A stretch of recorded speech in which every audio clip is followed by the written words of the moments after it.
नमस्कार, बहुत बहुत स्वागत करते हैं क्लिक टुडे के आज सुबह की इस रिपोर्ट में। तो आज जो है 3 बड़ी खबरें हमारे पास। सबसे पहली खबर हम बात करेंगे 2019 से 22 सेशन वालों की परीक्षा जो है अब खत्म हो चुकी है, तो उनके रिजल्ट्स कब आ रही हैं। उसके बाद जो है 2020 से 23 सेशन के जितने भी स्टूडेंट्स इंतजार कर रहे थे कि उनकी परीक्षा फॉर्म कब भरी जाएगी, इसके लिए जो है यूनिवर्सिटी में जो तैयारी तेज हो गई है। कब से भरी जाएगी इसकी भी जानकारी हम देंगे। इसके बाद जो हम बात करते हैं कि 2018 से 21 सेशन के जितने भी स्टूडेंट्स हैं, इन सभी की परीक्षाएं जो है शुरू हो चुकी हैं। लगभग 2 दिनों की परीक्षाएं जो है पूरी कराई गई हैं। आज जो है तीसरा दिन है। इसके बाद सीधे जो है 5 तारीख से परीक्षा होगी, मतलब कि अगले साल जनवरी में।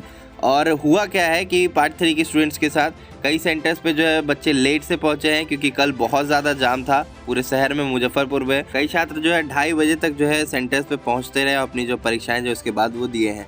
तो इसके बाद हम सबसे पहले तो बात कर लेते हैं पार्ट 1 के परीक्षा रिजल्ट के लिए। तो पार्ट 1 का रिजल्ट जो आप सभी का आने वाला है वो 30 दिसंबर तक जारी किया जाने का जो है डेट बताया गया है। परीक्षा नियंत्रक की तरफ से कहा जा रहा है कि परीक्षाओं की जितनी भी कॉपीज थी वो चेक कर ली गई है। अब रिजल्ट बनाने का जो है कार्य चल रहा है, तो 30 दिसंबर तक। हालांकि ये डेट जो है बढ़ भी सकता है। आपको मालूम है कि हमारी यूनिवर्सिटी जब डेट देती है, जो डेट्स को कैंसिल करना और डेट्स को आगे बढ़ाना जो है इनको बखूबी आता है। तो डेट्स जो है मान के चलिए 5 जनवरी 6 जनवरी तक जा सकता है।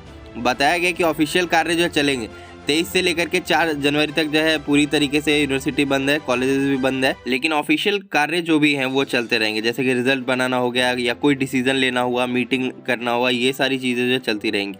तो आपका जो है रिजल्ट मान के चलिए कि 5 जनवरी या 6 जनवरी या 10 जनवरी तक टारगेट मान के चलिए कि रहेगा। और जिसमें कि जो है कई छात्रों का कॉपी पे जो है बहुत सारा चीज़ नहीं भरा हुआ है, बुकलेट नंबर नहीं भरा हुआ है। 322 ऐसे छात्र एवं छात्राएँ जो है पाए गए हैं, और कई कॉलेज के नाम भी यहाँ पे आपको देखने को मिल जाएंगे। जैसा कि यहाँ पे बताया गया कि बिहार बीवी सैकड़ों छात्रों ने ओएमआर शीट पर नहीं भरे बुकलेट नंबर, रुकेगा रिजल्ट। अब ये तो बात की बात है, रिजल्ट रुकेगा कि नहीं रुकेगा, लेकिन जहाँ जहाँ किस सेंटर से ऐसी कॉपीज आई हैं उन सभी सेंटर को जो है छात्रों का लिस्ट भेजा गया है, जिसमें कि कहा गया है कि इन जितने भी छात्र हैं, मतलब ये इतने छात्र हैं जिनका जो है बुकलेट नंबर नहीं लिखा गया, अटेंडेंस शीट से जो है बुकलेट नंबर लिख करके यूनिवर्सिटी को भेजे। तो ये सारी चीज़ें अभी चल रही है फिलहाल। इसके बाद जो रिजल्ट को जारी कर दिया जाएगा। यूनिवर्सिटी इसी प्लान में है कि कम से कम बच्चों का जो है रिजल्ट पेंडिंग में जाए, इसलिए जो है अभी यूनिवर्सिटी पूरी तरीके से सही तरीके से रिजल्ट बना रही है। थोड़ा टाइम लेगी, लेकिन फिर भी जो है रिजल्ट कहीं ना कहीं पेंडिंग आपको देखने को मिल सकता है। इसके बाद हम बात करते हैं 2020 से 23 सेशन वाले स्टूडेंट्स की। 2020 से 23 सेशन वाले स्टूडेंट्स का जो है पार्ट 1 का परीक्षा फॉर्म जनवरी के दूसरे हफ्ते से भरा जाना है, और ये फॉर्म जो है आपको ऑनलाइन के माध्यम से भरा जाएगा। तो आप लोग भी तैयार रहिए। जैसे ही फॉर्म भराना शुरू होगा तो मान के चलिए 1-1.5 महीना या 2 महीना जो है फॉर्म भराया जाएगा। आपको मालूम है फरवरी में जो है बिहार बोर्ड की परीक्षा होती है। फरवरी के बाद यानी कि मार्च में जो है पार्ट 1 2020 से 23 सेशन वालों का परीक्षा ले लिया जाएगा। तो आप लोग अपनी तैयारी तेज कर दीजिए। और कई छात्रों का होगा कि हमारा परीक्षा सब्जेक्टिव होगा या ऑब्जेक्टिव होगा, तो फिलहाल जैसा कि कहा गया था कि ऑब्जेक्टिव पेपर ही लिया जाएगा पार्ट 1 2020 से 23 वालों का।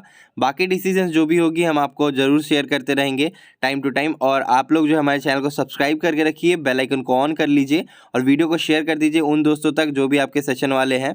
और 2019 से 22 सेशन वाले अगर जो भी फेल कर जाते हैं या जो भी प्रमोटेड कर जाते हैं, अपने रिजल्ट आने के बाद जो है वो पार्ट 1 का फॉर्म इमीडिएटली भर लेंगे 2020 से 23 सेशन वालों के साथ, और उनके साथ बैठ करके अपना एग्जामिनेशन क्लियर कर लेंगे। भगवान ना करे कि ऐसा हो, लेकिन बट अगर ऐसा हो जाता है, आपको डर है कहीं ना कहीं कि ऐसा हो सकता है मेरे साथ, तो आप जो है तैयार रहिएगा। 2020 से 23 सेशन वालों का जैसे ही फॉर्म भराएगा आप लोग भी जो है अपना ऑनलाइन के माध्यम से फॉर्म भरेंगे प्रमोटेड वाला। कई छात्रों का ये भी सवाल था, मेरा प्रैक्टिकल छूट गया है, मेरा जो है एक थ्योरी पेपर छूट गया है, तो आप लोग जो है 2020 से 23 सेशन वालों के साथ परीक्षा दे सकते हो और दोगे। उसके बाद जो रिजल्ट क्लियर कर लेना आप लोग। और कल जो है पूरे शहर में जो है लगभग जाम था, पूरे मुजफ्फरपुर भर में। तो सुबह से लेकर के दोपहर तक जो जितने भी छात्र छात्राएं वो भागा दौड़ी करते रहे अपने परीक्षा केंद्र तक पहुंचने के लिए। पार्ट 3 की परीक्षा जैसा कि 2 दिनों का खत्म हो चुका है, और कई केंद्र अधीक्षक से ये कहा गया था एग्जामिनेशन हॉल में जितने भी स्टूडेंट्स होंगे उन सभी से ओएमआर शीट अच्छी तरीके से फिल करवाइए और उनको जो है गाइड करिए। लेकिन कई सेंटर से ऐसी खबरें आ रही हैं कि टीचर जो है गाइड नहीं कर रहे हैं बच्चों को, और इसके कारण रिजल्ट जो है पेंडिंग में जा सकता है। तो पार्ट 3 के जितने स्टूडेंट्स हैं ये सभी ध्यान दें। आप लोग जो ओएमआर शीट को अच्छी तरीके से फिल करिएगा, गलती कम से कम करिएगा। अगर गलती ज़्यादा होगी तो आपका जो है रिजल्ट पेंडिंग में जाने का चांसेस हो सकता है। इसलिए आपको जो है एक डिटेल्स 2 बार 3 बार भरना होता है, आपके नाम को खाली छोड़ करके। तो आप जो है सही तरीके से जो ओएमआर शीट को भरिए, यानी कि कॉपी के पहले पन्ने को भरिए। और कई टीचर्स जो है 1 बजे कॉपी देते हैं और 4 बजे कहते हैं कि हम जो है 1 बजे ही आपको कॉपी दे चुके थे। ऐसा नहीं होता है। 1:30 बजे जब आप कॉपी दे रहे होते हो तो एटलीस्ट आपको 4:30 बजे तक का टाइम दिया गया, तो आप 4:30 बजे तक जो है क्लास में रुकोगे। अब कॉपी 1 बजे दे दो या कॉपी 12:30 बजे दे दो, ये मैटर नहीं करता। जब आप क्वेश्चन पेपर दे रहे हैं, जो भी टीचर्स है वो सुन ले, जब भी आप क्वेश्चन पेपर दे रहे हैं तो उस टाइम से जो है टाइम काउंट होता है और आपको जो है 4:30 बजे तक रुकना पड़ेगा। अब ये अलग बात है कि अब ये लोग जो है जल्दी जल्दी करने लगते हैं और कई छात्र ऐसे भी होते हैं जिनको नहीं आ रहा होता है, एट द एंड जो अपनी कॉपी दे करके चले जाते हैं एग्जामिनेशन हॉल से। तो ऐसा भी ना करें आप लोग जो है पूरा समय का इस्तेमाल करें। अब वो अलग बात है कि जिनका चिट पुर्जा से नहीं मिलता है या जो नहीं कर पाते हैं चिट पुर्जा से चोरी, तो वो जो है अपना जल्दी जल्दी निकलने के चक्कर में रहते हैं। लेकिन ये आपका पार्ट 3 है, मैं हमेशा ये कह रहा हूँ, ये आपका पार्ट 3 है। आपको कॉपी लिखनी पड़ेगी और सही तरीके से लिखनी पड़ेगी। और अगर नहीं लिखते हो, इसमें अगर लटक जाते हो, आप 60% नहीं लेके आते हो, तो फिर आपको आगे परेशानी होगी। इसलिए जो आप अपने समय का पूरा इस्तेमाल करें। तो बस आज की रिपोर्ट में इतना ही, हम चलते हैं और आपसे फिर मिलेंगे। अगर आपको ये वीडियो पसंद आई है तो वीडियो को लाइक कर लीजिए, चैनल को सब्सक्राइब नहीं किया सब्सक्राइब कर लीजिए। तब तक के लिए हम चलते हैं, धन्यवाद।